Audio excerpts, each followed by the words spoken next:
गुलाब खां उनका जन्म हुआ बरसाने में। थे तो वो गैर हिंदू, लेकिन रोज जाते थे किशोरी जी की चौखट पे, क्योंकि भाई अब जहां जन्म लिया है तो वहीं से दाना पानी चलता है। हमारे यहां कहते हैं कि नाटक में भी करो ना भक्ति तो कभी कभी असली हो जाती है। तो गुलाब रोज जाते थे श्री जी के मंदिर में। संगीत के थोड़े निपुण थे, सारंगी बजानी उनको आती थी। तो हमारी श्री जी के महल में जब समाज होती थी तो समाज में सारंगी बजाते थे, और सारंगी बजा बजा करके इतना राधा नाम सुना था, इतना राधा नाम सुना था कि अब उनको आदत ऐसी लग गई कि वो बिना श्री जी के दर्शन किए, बिना राधा नाम सुने रह ही नहीं पाते थे। रोज जाते और अटारी पर जब समाज होती तो समाज में सारंगी बजाते। उनका ब्याह आदि हो गया, और ब्याह के बाद एक लाली ने जन्म लिया। अब उसका मूल नाम तो इन्होंने कुछ भी रखा हो अपने समाज के अनुसार, लेकिन बरसाने में रहने के नाते वहां पे बरसाने में सब छोटी छोटी लालियों को राधा रानी बोलते हैं, श्यामाजू बोलते हैं, किशोरी जी बोलते हैं। तो छोटी सी लाली का नाम इन्होंने राधा रख दिया, अपनी बेटी का नाम राधा रख दिया। थोड़ी सी जब बालिका बड़ी हो गई तो समाज में ये सारंगी बजाने ऊपर जाते थे श्री जी के महल में, तो राधा रानी को संग ले जाते थे, अपनी लाली को संग लेके जाते। और वहां वो लाली क्या करती, जब समाज होती, करताल बजती, मृदंग बजती, राधा राधा नाम की ध्वनि होती, तो इनकी लाली वहां नृत्य करती थी। और ये अपनी लाली को देख के इतने सिहाते थे, इतने खुश होते थे, और रज रज करके सारंगी बजाते। इनकी लाली घूम घूम करके नृत्य करती श्री जी के महल में। समय चलता रहा, चलते चलते चलते एक समय आया, लाली थोड़ी बड़ी हो गई। अब बड़ी होकर के वो लाली जब नृत्य करती तो वहां के सब गोस्वामी समाज, सब लोग गुलाब जी को स्नेह देते थे। सबने कही, अरे भैया गुलाब, अब लाली तेरी या की उम्र है गई है, या को ब्याह कर दे। तो ये बात सुनकर के गुलाब जी बड़े बेचैन हो जाते कि मैं बेटी का ब्याह कर दूंगा तो फिर मैं किसके सहारे जीऊंगा। अच्छा, ये और लीला हुई थी कि जब इनकी बेटी ने जन्म लिया तो इनकी पत्नी पधार चुकी थी, केवल घर में पिता और पुत्री ही रहते थे। बहुत ध्यान से सुनो, किशोरी जी की कैसी कृपा। नित्य अपनी बेटी को देखते और वो नृत्य करती। सब लोगों ने कहा लाली का ब्याह कर दो, तो गुलाब जी और तो कोई बहाना नहीं देते, एक ही बहाना देते, मुझ पर व्यवस्था नहीं है, कैसे ब्याह करूं। ब्याह करने के लिए तो थोड़ी व्यवस्था होनी चाहिए। तो दो चार धनी मानी लोगों ने, बरसाने के कुछ वैष्णवों ने, ब्रजवासियों ने कही, हम सहायता कर देंगे, तुम ब्याह करो अपनी लाली का, इसका भी घर बस जाए। तो सबके ज्यादा कहने से गुलाब जी सबकी बात मान गए और पास के एक गांव के बालक से अपनी बेटी का ब्याह कर दिया। मन तो भारी हो रहा था, लेकिन जैसे ही बेटी विदा होकर के गई तो ये इतने बेचैन हो गए, इतने बेचैन हो गए कि पुत्री के बगैर अब कैसे रहूं। पुत्री का नाम क्या था? राधा। तो भक्ति जब आनंद में की जाती है, सुख में की जाती है, उसका प्रभाव इतना नहीं होता, लेकिन भक्ति जब विरह में की जाती है तो उसका प्रभाव लाख गुना ज्यादा हो जाता है।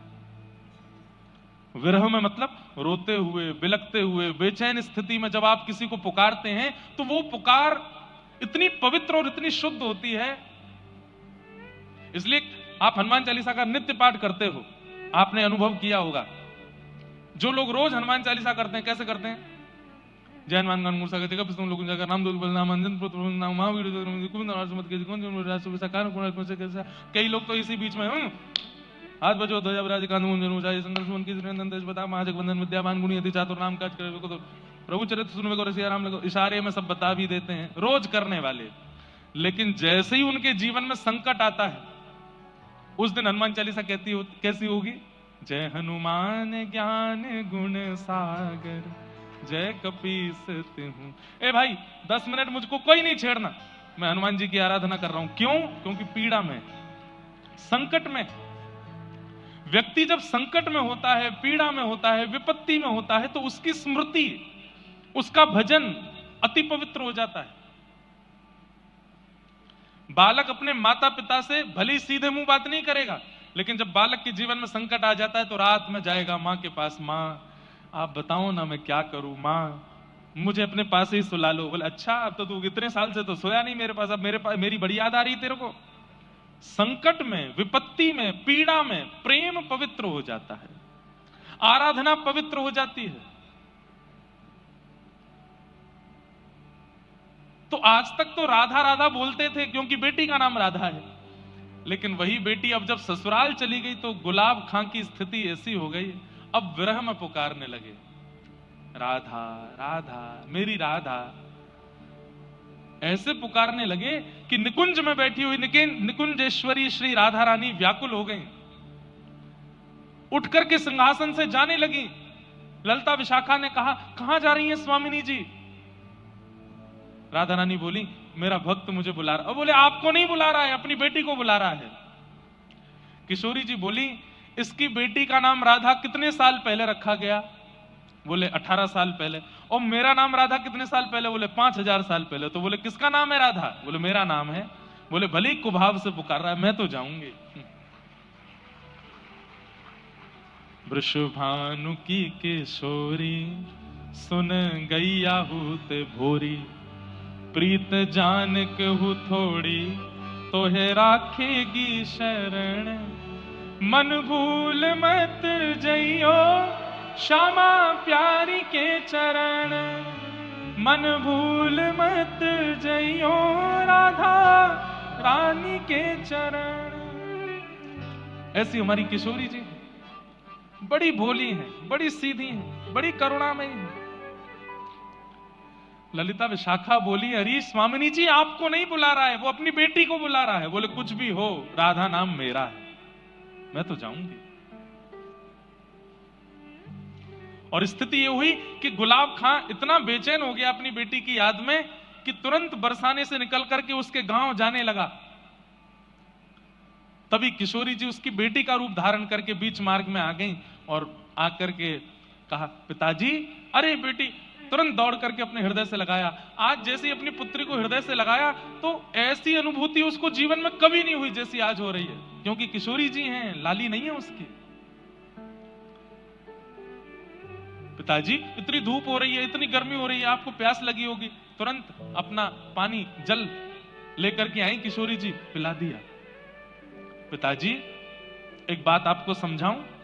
अब देखो किशोरी जी ये नहीं चाहती कि ये बरसाना छोड़ करके जाएं कहीं भी, तो क्या बोली, पिताजी आप रोज रोज मेरी ससुराल आओगे तो ससुराल वाले मुझे बहुत कष्ट देंगे। बोले कैसा पिता है तेरा, रोज आ जाता है, रोज यहीं आ जाता है, इसलिए पिताजी आप मत आया करो। मैं आपको वचन दे देती हूं, जब आप ऊंचे स्वर में करुण होकर के मुझे पुकारोगे, राधा राधा राधा मेरी लाली राधा, मैं तुरंत आ जाया करूंगी, मैं आ जाया करूंगी। अब गुलाब खां के लिए किशोरी जी नहीं बोल रही हैं, गुलाब खां को तो अपनी बेटी दिख रही है। बोले मेरी बेटी कह रही है, अच्छा लाली तू आ जाएगी? बोले हाँ। और वही होता, गुलाब खां जब जब पुकारते किशोरी जी पुत्री का रूप धारण करके आ जाती और आकर के बैठ जाती उनके पास। सोचिए, ना यज्ञ है, ना अनुष्ठान है, ना किसी भी प्रकार का कोई तप है गुलाब के जीवन में, केवल और केवल विरह भाव से करुण भाव की पुकार है।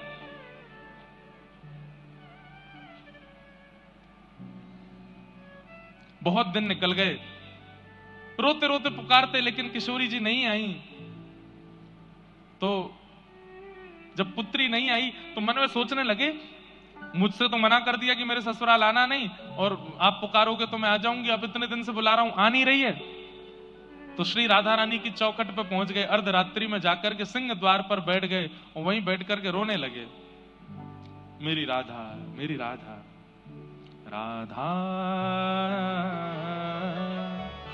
मेरी स्वामिनी राधा राधा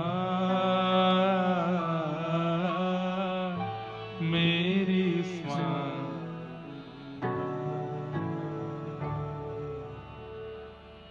पुकारने लगे और जैसे ही पुकारा इतने में ही श्री किशोरी जी प्रकट हो गए। 3 दिन से कुछ खाया पिया नहीं था गुलाब खां ने, और किशोरी जी प्रकट होकर के बोली, पिताजी का भयो, आप काई को इतने परेशान है रहे? अरे लाली मैं तुमको कितनों बुलायो, तू काई को ना आई? बोले पिताजी अब आ गई ना? बोले पिताजी बहुत दिन हो गए आपने सारंगी नहीं बजाई, अपने एक सारंगी बजाओ, मैं नृत्य करूंगी। अर्धरात्रि का समय। तुरंत गुलाब खां सारंगी लेकर के आए, बजाने लगे और छोटी सी उस आंगन में किशोरी जी ही राधा का रूप धारण करके, मतलब उनकी पुत्री का रूप धारण करके नृत्य कर रही हैं और श्री गुलाब खां सारंगी बजा रहे हैं।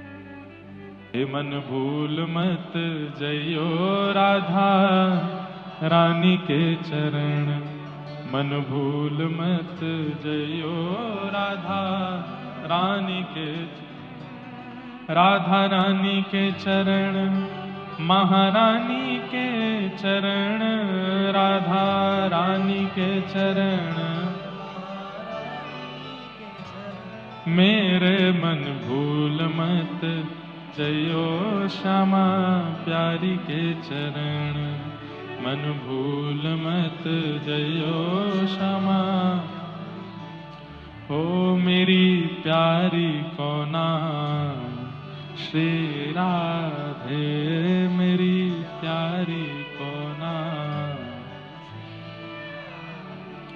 श्री राधे, श्री राधे, श्री राधे। नथवारी को नाम श्री राधे, नथवारी को नाम श्री राधे। तो आज इतने दिनों बाद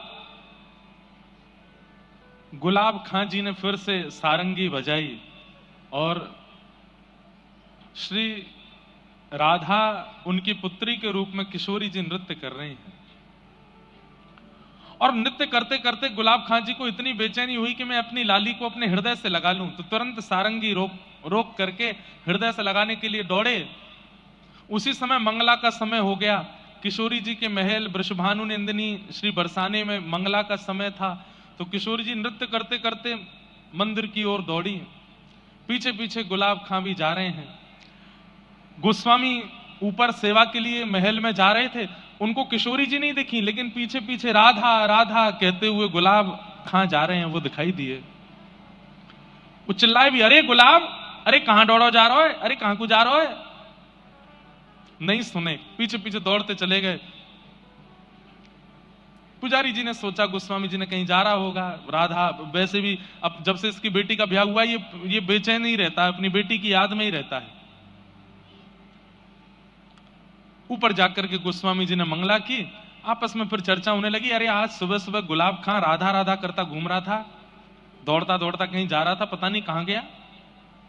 एक दिन, 2 दिन, 4 दिन, 5 दिन, 10 दिन हो गए। सबने पूछा कि भाई आजकल गुलाब खां दिखाई नहीं देता, कहां गया? ढूंढा भी लेकिन मिले नहीं। महीना 2 महीना बीत गए। बोले भैया आजकल गुलाब खां कहां हैं? बोले पता नहीं। तो फिर ऐसी वार्ता हुई कि हो सकता है वो अपनी पुत्री को इतना याद करता था, उसके विरह में हो सकता है प्राण निकल गए हो, पता नहीं कहां है, उसका शव भी नहीं मिला। उसकी पुत्री के यहां जाकर के पूछवाया, बोले तुमको अपने पिता का कुछ अता पता है? बोले कि नहीं, यहां तो कब से नहीं आए, वो महीनों से नहीं आए। थोड़ी दिन चिंता हुई, फिर सब लोग भूल भाल गए। 6 महीना निकल गए, गुलाब खां जी का कोई अता पता नहीं है। 6 महीने बाद गुसाई जी रात्रि में किशोरी जी को शयन करा करके अपने घर जा रहे थे। तभी रात्रि का समय, घनघोर अंधेरा, जंगल में से आवाज आई गुसाई जी को, अरे गुसाई जी, राधे राधे।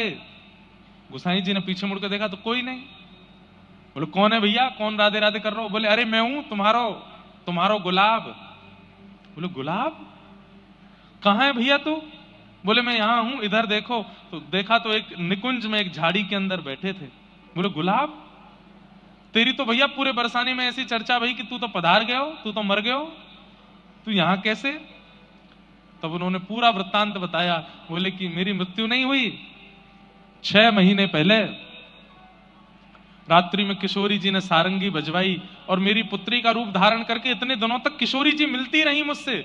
मैं उनको अपने हृदय से लगाने के लिए पीछे दौड़ा, निकुंज में प्रवेश कर गई और मुझे भी निकुंज में बुला लिया। मैं मरा नहीं हूं, मैं कोई भूत प्रेत नहीं बना हूं, मेरे प्राण नहीं निकले हैं। किशोरी जी ने अब मुझको निकुंज में सारंगी की सेवा दे दी है, मैं निकुंज में पहुंच गया हूं और मेरा एक नाम रख दियो है। बोले कहा, बोले मेरो नाम रख दियो गुलाब सखी, गुलाब सखी है गई हूं। सुबह और इतना कहकर के वो अंतर ध्यान हो गए। सुबह पुजारी जी ने ये बात सब गोस्वामियों को बताई, बरसाने के लोगों को बताई। और आज भी बरसाने में वहीं पीली पोखर के पास गुलाब सखी जी का चबूतरा है। समाधि नहीं है उनकी, क्योंकि उनका देह तो मिला नहीं, केवल वहां वो गुसाई जी को दिखे थे, इसलिए यह माना जाता है कि वो यहीं कुंज निकुंजों में प्रविष्ट हो गए। सोचिए, एक नाम पुत्री का रखने मात्र से और उस नाम को विरह वेदना से बुलाने मात्र से किशोरी जी की कैसी कृपा गुलाब सखी के ऊपर हुई कि उनको निकुंज की प्राप्ति हो गई।